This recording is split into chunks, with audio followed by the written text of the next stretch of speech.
Hi everybody, it is Mr. Parker here again. We're going to talk about using the actual fingering chart, that blue piece of paper I talked about in the last actual video about opening up the recorder. We're going to learn where our fingers go on the recorder as well. So this is going to kind of give us the start of what we're going to do. So let's go ahead and take a look at the actual instrument itself. On this instrument, we have different tone holes we need to cover. So we have 1, 2, 3, 4, 5, 6, 7, and then a hidden eighth one in the back. I don't know if you can see that. It's kind of hard to see because this is a black instrument. Now I'm using my recorder because I don't want to use one of your recorders. I want to make sure you get them nice, fresh, and never used before. So to begin with, for the bottom hand, which is going to be your right hand, you know it's right because when you do this, it does not make an L, right, for all those. All right, we're going to start with pinky, fourth finger, third finger, and for pointer finger, second finger. Now here's the deal. You're holding it like this. What is your thumb doing in the back? Well, your thumb is just holding onto the instrument gently. We don't want to grab it like this because then we can't move our fingers around. We also don't want to try to like hold the thumb too far back. Again, I can't really film that very well. If we do, you're going to drop the instrument. So make sure, again, you're just holding it nice and gentle. 5, 4, 3, 2, 1 with the thumb holding on, whoop, to the back. All right, top hand, your left hand. This one makes the L, so we know it's left. We're going to skip the pinky. We don't like the pinky for the actual recorder. We're going to start with our fourth finger, our third finger, our second finger, and on the back, remember that little hole that we talked about? We're going to just put that thumb there. So in the left hand, our thumb actually serves a purpose. We're going to go ahead and hold on to it. Now, for stability reasons, you might want to just rest your pinky right next to that fourth finger. Ooh, that was bad. There you go, so that you can hold it nice and tight. Right now, we're actually playing a note. This is called middle C when you have all of your fingers down. But you won't know that yet because we didn't learn it yet. So let's take a look at this fingering chart. What is it telling us? What isn't it telling us? All right, so it's really simple. All of the black in dots mean that we are closing our fingers. We're putting them on the holes. They're actually in the order of what I just showed you. So starting at the bottom and going to the top, right? Just like I said before, the very, very top one is going to be that thumb for the left hand at the top.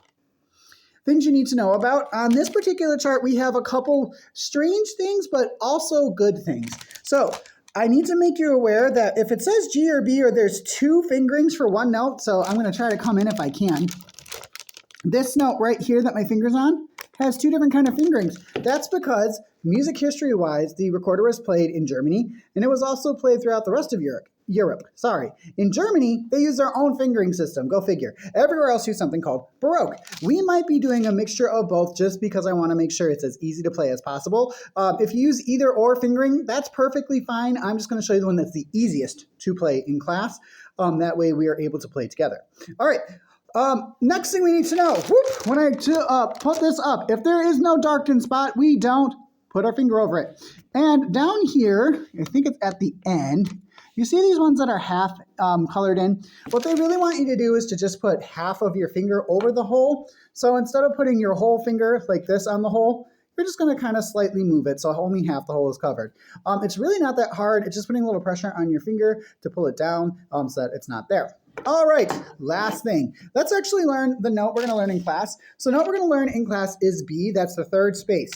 So on my chart, and again, this chart does not film well, so I apologize. We need to find the B. So the B is right here. My thumb is on the B. My thumb is on the B.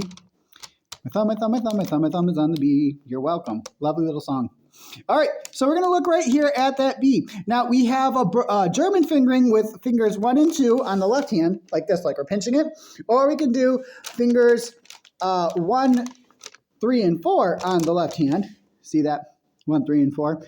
1 and 2 is probably the easier one, so let's go ahead and do that. So we need fingers 1 and 2. Here's the recorder. Where do I put my left-hand finger? Right here with 1 and number 2. Nothing else is playing, so how do we hold it for stability? Keep that thumb there on the back, holding it, and that pinky up top, holding it. Make sure it's not on any of the actual tone holes, and blow. Nothing too crazy. We'll get more into actually playing different kinds of notes soon, but now you know how to use this lovely fingering chart and how to decipher what we're trying to do. You know where the tone holes are and what it means when they want you to do half, not at all, or put your fingers on the hole. All right, see you in class. Bye.